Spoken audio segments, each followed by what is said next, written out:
Residence of the server, a departure from corporeal spaces.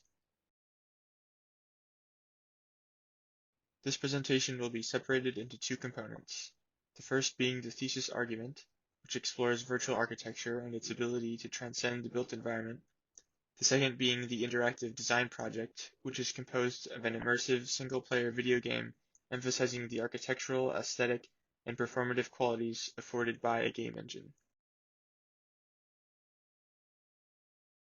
To begin, I will start with some definitions of a few key terms. Cyberspace, which is a digital network capable of storing and transferring data on and between computers.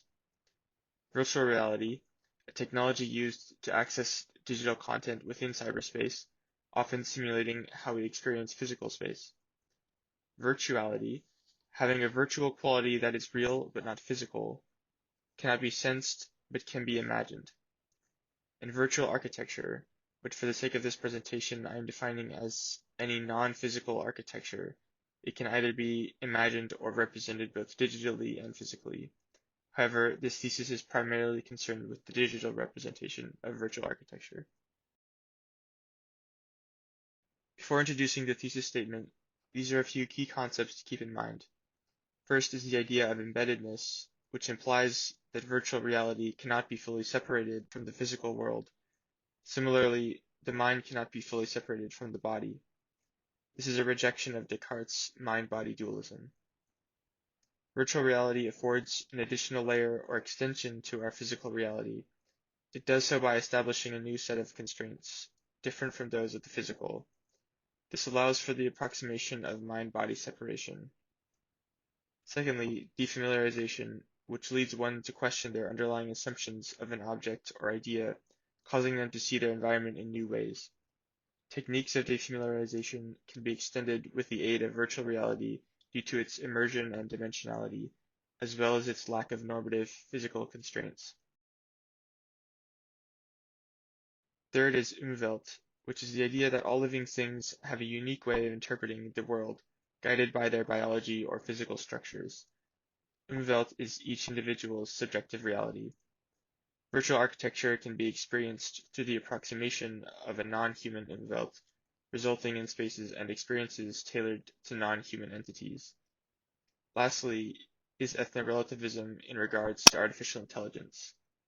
The intelligence of AI and other mechanical organisms cannot be categorized as synonymous to our own, but by a criterion unique to those entities, and that doing so jeopardizes AI's development as well as our own safety. Virtual reality acts as a platform to aid in the communication between human and non-human entities. These spaces of communication must reflect the uniqueness of all parties involved. Thesis statement. Virtual architecture exists in a state devoid of user agency and immersive dimensionality. Furthermore, due to the profession's emphasis on corporeality, virtual reality technologies have often been relegated to the function of pure simulation and representation within the field. With an emphasis on simulation, the power of virtual architecture to afford new aesthetic, cultural, and performative experiences is diminished. Virtual reality affords experiences that amplify and extend conventional techniques such as defamiliarization, as well as theoretical realities such as alternative body and habitation. These new and amplified experiences provide the opportunity for virtual architecture to explore the sociocultural implications of a post-human society where the state and function of the body becomes ambiguous. Through the use of three design strategies, gravitational manipulation, categorical confusion, and material inversion, this thesis will demonstrate an architecture that strives to capture the essence of the purely virtual in order to question anthropocentric biases and recognize the Umwelt of the post-human. Some points of elaboration. The purely virtual is a unique quality of digital technologies. However, it is impossible to fully realize due to embeddedness, but can be partially experienced in virtual reality. It should be the goal of virtual architecture to strive for a virtual aesthetic as opposed to a physical one.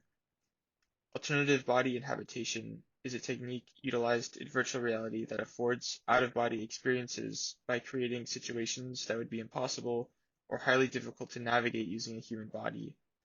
These alternative and out-of-body experiences may help us to better understand and empathize with non-human or post-human entities.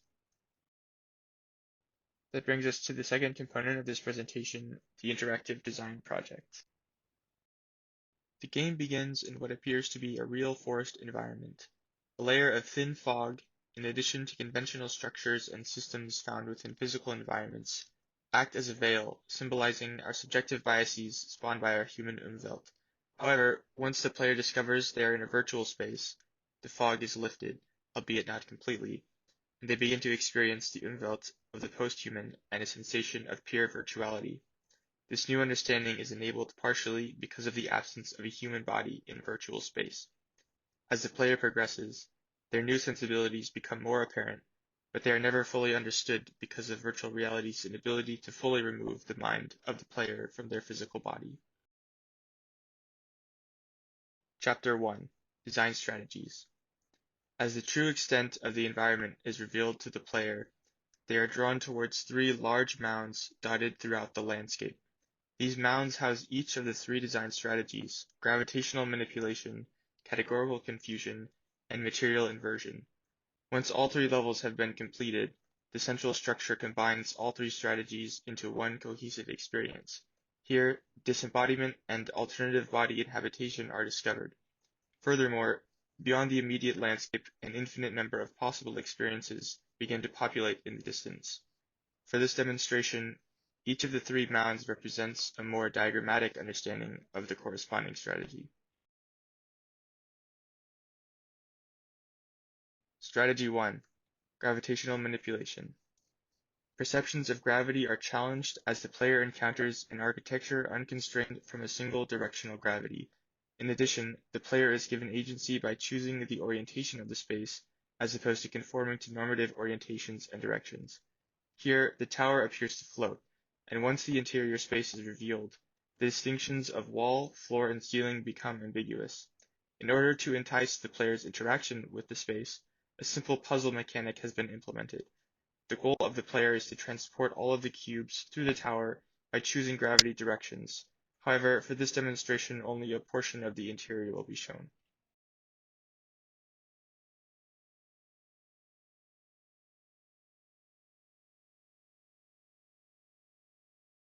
Strategy 2: Categorical Confusion.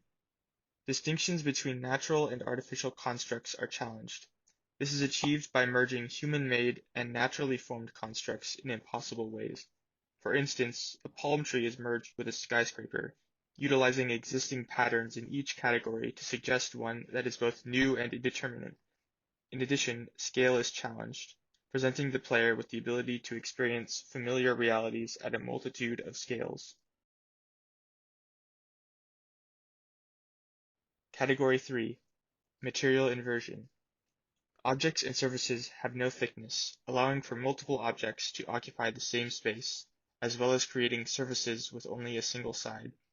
This single-sidedness behaves similarly to one-way glass, but does so without any distortion. This renders the digital technique as genuine, opposed to the artificiality of one-way glass simulating a physically impossible property. Additionally, the single-sidedness can be inverted so that the exterior surface becomes invisible, while the interior surface remains visible. The player's perception of interior and exterior is challenged, as there is no tangible barrier between spaces, and visual barriers behave in alternating and unpredictable ways. Unlike the previous two strategies, this method represents a property unique to digital environments. Chapter 2: Do I Need My Body? While aesthetics have the power to suggest new forms of architecture, they fail to actualize the experiences of unique individuals, both human and non-human. In order to gain a better understanding of one's Umwelt and how it corresponds to the architectural conditions being inhabited, one must not only see through the eyes of one another, but also experience the fullest range of senses afforded by the environment. In this zone, the player is able to inhabit different bodies with different characteristics, as well as the sensation of being without a body. Each body possesses a characteristic that may help the player interact with their environment in a more holistic manner. Player 1: Camera. Most similar to that of a human, the camera presents a more focused and directed understanding of the space. The player might find that certain objectives or points of interest become easier to discover. The addition of uniform coloration aids in suppressing unnecessary detail. While each player may encounter a unique landscape at first, the player's advantages do not necessarily correlate to a specific landscape, but rather specific components found within each landscape. Player 2, Dragonfly. The dragonfly is agile and can fly short distances. It may also hover in place and has a wide field of vision. However, its vision is also difficult to interpret for two-eyed players, and its body is quite fragile. Its abilities are highly useful in tight spaces and open areas that are difficult to navigate.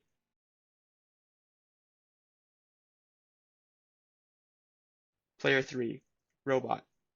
The robot does not see in the way a human does, but rather it uses a variety of sensors that interpret data simultaneously, making it difficult to focus on specific objects.